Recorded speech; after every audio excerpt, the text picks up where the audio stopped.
excited that they're going to get the opportunity to show you everything we've worked on. So these are just snippets. We've been in for 3 months.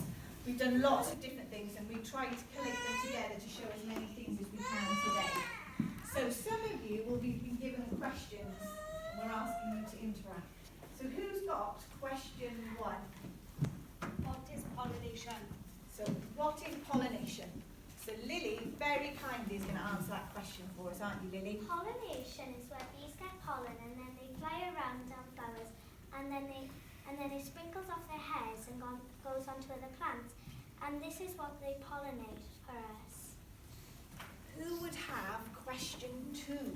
Why do bees need flowers? Bees need flowers to collect nectar and pollen to make honey. So what the children are going to show you now is something that we call our flower motifs. So Summer, can you tell us how do bees collect nectar and pollen? Bees collect pollen with the hairs of their body and bees collect nectar with their very long tongue. Exactly. So sometimes when they're collecting nectar they use their long tongues, and if they're collecting pollen they use all the hairs on their body. So when the children are doing these flower motifs, which was nothing to do with me, they created all of these on their own. It was their own creative work. So if you look closely while they're going on, you might be able to work out whether they're collecting nectar or pollen.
Why do bees need water?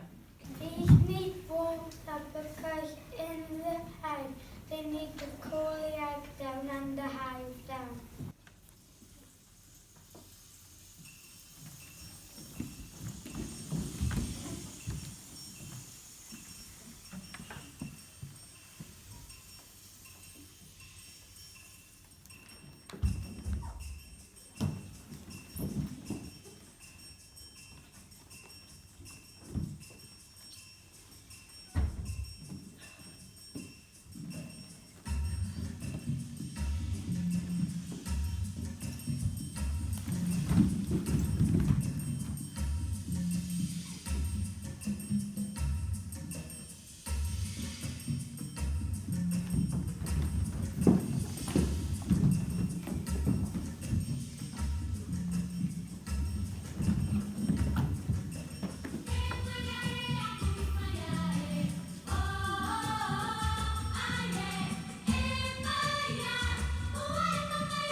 Why do bees do the waggle dance? Bees do the waggle dance and it's a bit like Google Maps. They do the waggle dance to show where the best flowers are.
question 5 for us. What is happening to bees? The bees are dying out and the humans are chopping their trees. So the next scene is something that was inspired by the learners. I asked them to write a story and I just gave them a title, The Bees, and they had to write about a bee. They gave the bees their own names and they came up with stories. And I read through them and a lot of them were actually quite sad. And they were about how the bees are dying at the moment because of human activity. And so we used those stories to create a narrative that combined both the acting skills that we've been looking at and also the dancing. 5, 6, 7, 8. Go 1.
question 6. How many years could we live without bees? Humans for years without bees, because bees pollinate most of our food. It doesn't have to be like this. What can we do to help bees? Oh, question number 7.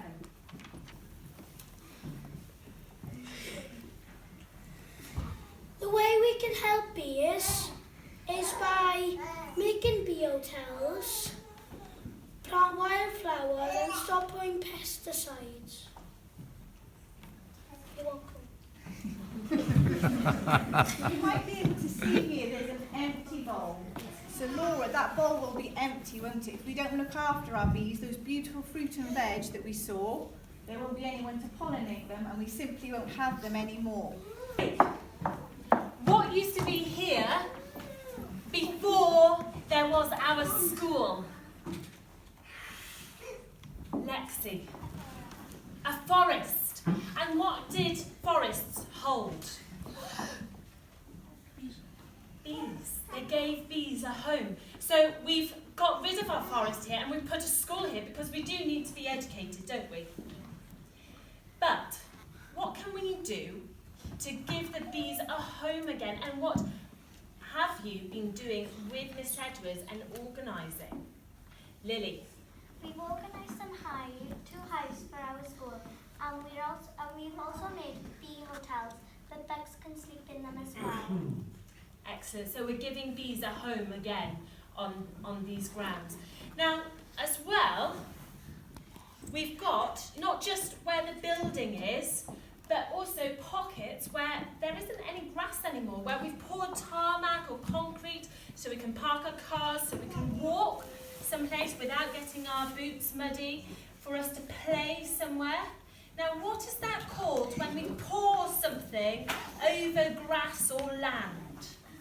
Finley. Land sealing, where we seal the land with concrete or tarmac. Now, can anything grow? No, but what can we do to also use that land to feed bees? Lucas. We can use plant pots.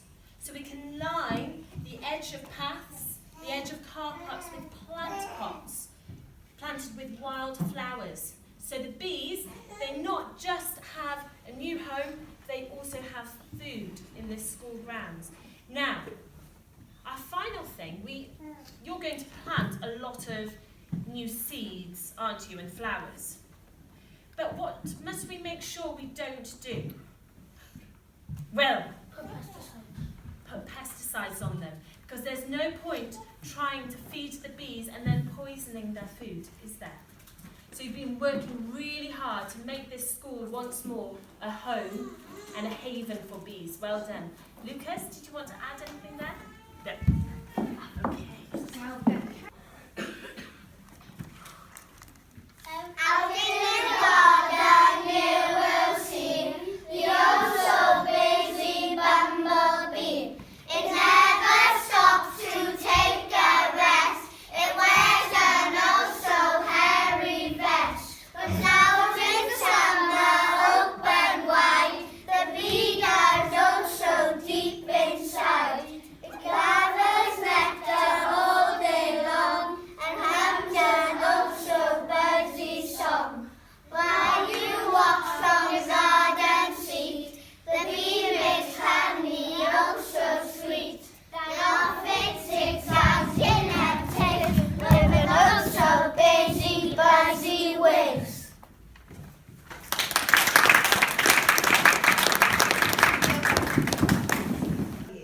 Because that was amazing.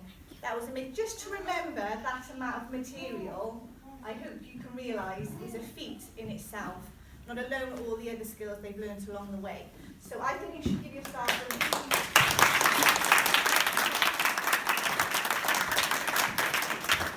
I'd like to do.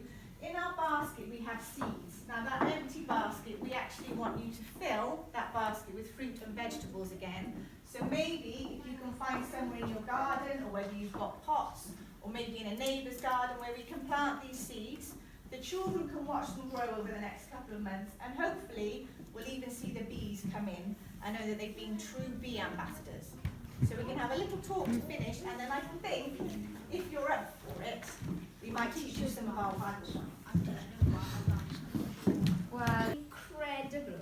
I wish only that the other children in the school, we showed a little slip of it the other day in the assembly. I don't think they could appreciate. They would be shocked. The teachers in the school that know you, the other children in the school would be so amazed by what you have done today. Because I am so proud of you. I know you parents are. But I don't think it's anything you'll ever forget. Because as you said, 3 months is a long time to work with people. And you work every Wednesday or Tuesday, I think, every morning. And every time I go through this hall with my little cup of tea, I see them fully engaged, responding, never had a raised voice, there's not once of these teachers been cross with you, told you, shouted or anything, because you really embraced it all. Thank you to Ms. Griffiths and Ed, I know you're part of this planning process as well, and I said thank you to Glenn, but also Claire's got some flowers here that she'd like to give to Cari, and Claire, to give them a big thank you.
No, I'm like that much there. I feel like anyone. Come on, if you had in that one.